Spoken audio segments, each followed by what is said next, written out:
Assalomu alaykum bahama. Yine Xudo xolasa ishlaringiz kelayversin.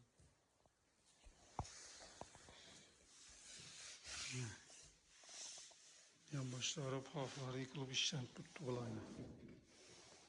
Kizatib.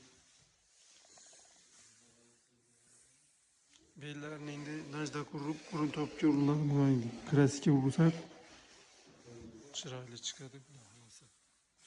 Ya naqshni tashlab berdim men, endi naqsh tashlab berdim deysiz-ku. Ya börtme aynen gülledi.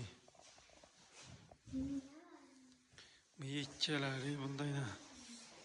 İlerinin akıştan taşa verdik. Kırçıl milyon tavar. 8'lik.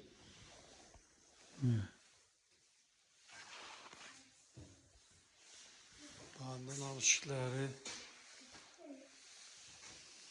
Najdak cereyan bol tuttu bandayna. Bunlar yekkeleri yarmanı. Yine 8'lik yine çisti. Bağlar yıkılgan plezirde. Kırçıl milyon tavar yine. Kalın eşik oldu bula usta. Nasat etip işlet tutmaz yine bulan çırayla etip. Xudo xolasa kraska cereyanına qarayatır yine bulan. Az qalayatır indi.